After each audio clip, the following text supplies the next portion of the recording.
Hello, this is Jerry Lee Maduris. I'm with Three Sisters Broom Shop. I am Three Sisters Broom Shop, I should put it like that. I'm wearing sunglasses today here in Coeur d'Alene, Idaho because we have some sun. We've had some pretty intense weather, but this isn't about that. Today when I want to explain to you about our foot brakes. I do want to share with you that I am the broom maker, and whenever you're talking to someone on Messenger, you're talking to me. I have sunglasses on because otherwise I'd be really squinting, and it's kind of hard on my eyeballs.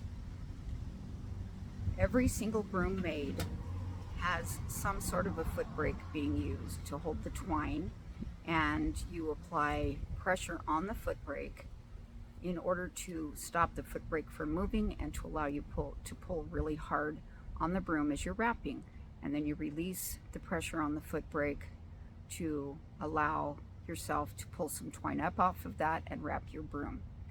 I use a foot brake for all of my brooms except for the full size. On the full size I use something called a broom spindle, and some call it a broom wheel. I will not be showing that today. Today what I'm showing you is the foot brake that I use on almost all my brooms, except, like I said, the full size. On the full size brooms I use something called black tarred twine. The color is black, that's why I'm calling it that, but it's tarred twine. I use that underneath as I'm building the broom onto the handles, and that's why I use the broom spindle, because I put my full body weight behind pulling that twine.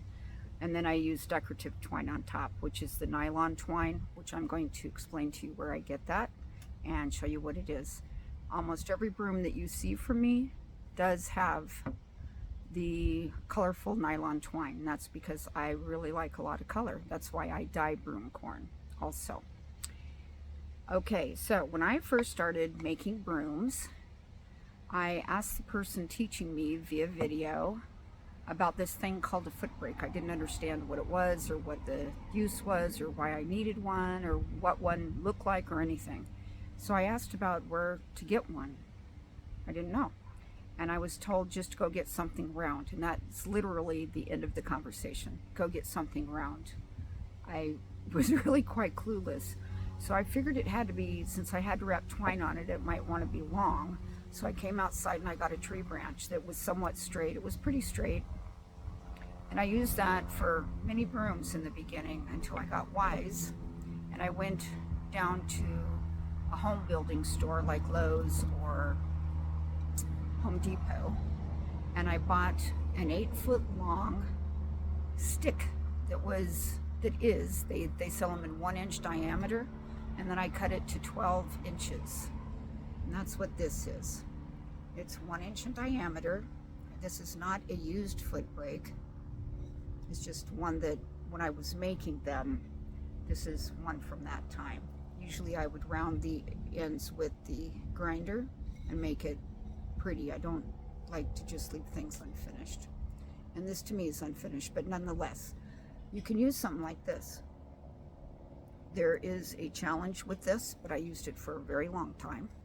The challenge is that you need a rug or some clean surface always under your foot brake, because the twine is wrapped in the middle. When it's wrapped in the middle on something like this, that twine is going to hit the ground. So I carried a rug all the time with me. And the other challenge that I had is, while I usually work barefoot, even in the winter, I sometimes wear slippers when it's really, really cold. And because I don't want popsicle toes, and sometimes I get them, like I just am really determined to work barefoot because it works for me. And when I wear slippers, even though the floors are clean, and the floors here are hardwood and they're cleaned, but I can still pick up dirt on here. And the way that I can do that, even with a clean floor, you wouldn't on carpet, okay? But we have hardwood floors here. So you wouldn't pick up dirt on carpet generally, you know, but if your feet are on here and you are pulling on the twine, your feet can get real close to that twine and touch it. For the longest time I couldn't understand why I had some dirt on my twine, and you can't do anything with brooms like that. I mean, I kept them all, of course, but I couldn't figure it out. I'd scrub and scrub the floor. I mean, to within an inch of its life to clean it, and I still had the problem until I figured out it was actually my slippers. When you wear shoes, because not everybody likes to work barefoot, but when you wear shoes, you need something with traction on the sole. And let me show you my slipper bottom. See how it has traction? If you work with a smooth-soled shoe, your Footbrake, if it's round like mine are, is going to skitter right across the floor. Sometimes it happens with my bare feet too, if I'm not applying enough pressure. I will show you in a few minutes what the Footbrake looks like with my feet on it and what it looks like with slippers on it. You can use this. This is what I prefer. I used the other one, and then I met Travis. His friend is his wife is a sweet friend of mine, and I am also a 3D printer, so Travis came over to help me with that, and then I learned that he's a very skilled woodworker as well. He's quite the craftsman. He makes all the tools that I sell on Three Sisters. He makes all my broom tools, my needles, the spindles, the Footbrakes.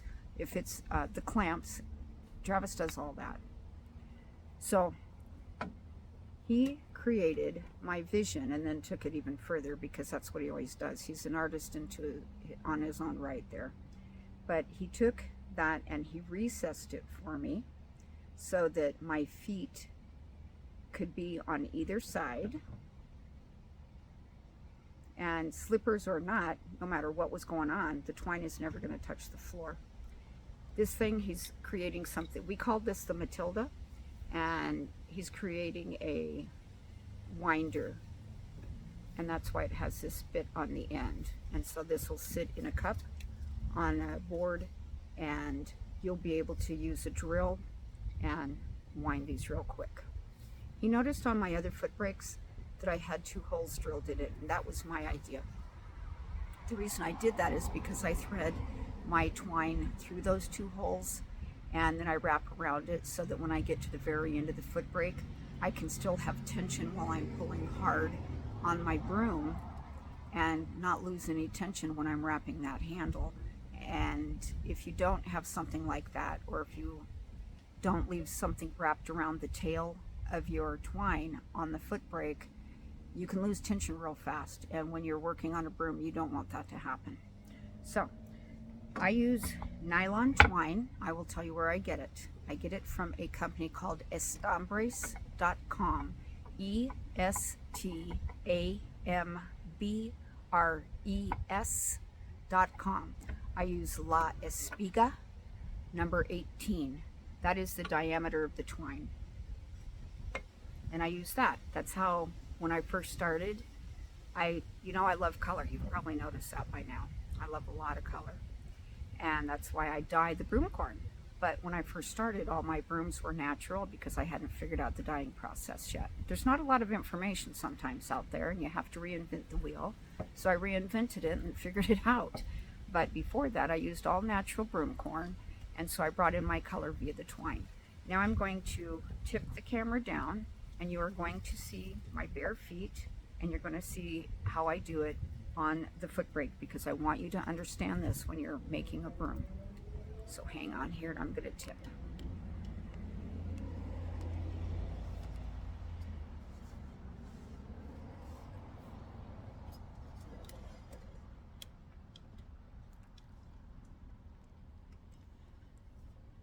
You can see the Footbrake under my feet here. You can see the twine that's on here. I usually have always, I have the balls of my feet and the toes on my Footbrake. This is how I apply pressure to keep it where I want it to be. If you use slick-soled shoes, this thing will skitter right across the floor. And sometimes it does it when I am using my bare feet because I don't have enough pressure applied to the Footbrake. I'm going to show you how to use it. You'll notice that my twine is coming up over. This is how I learned, and it's how I do it, and it's easiest for me. Some people do it the other way, but this is how I learn and how I teach. So right now I'm holding this very, very tightly. I don't know if you can hear that taut plunk plunk, but that's, my feet are really firmly pressing down on the foot brake. When I want to pull some twine off, I lift my feet up a little bit and I pull, and then I apply pressure again to hold that foot brake in place. This is how you use a foot brake. Your feet apply the pressure and keep the foot brake where it's supposed to be, and they allow you to wrap very tightly on your brooms.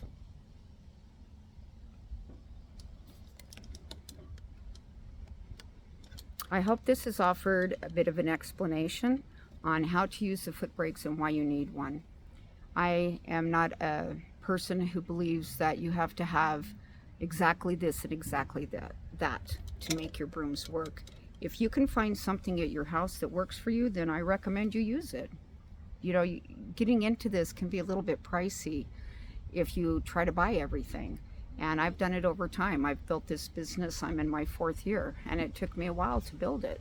But I didn't go out and just buy everything because it didn't exist, so I had it made. And if it did exist, I didn't know where it was because nobody shared that. So anyway, I hope that you've enjoyed this video, and I hope you enjoy the classes if you are a class taker. And if you are not, then now you know what happens behind the scenes on your brooms that I create that you purchase, and I appreciate every one of you. Have a great day.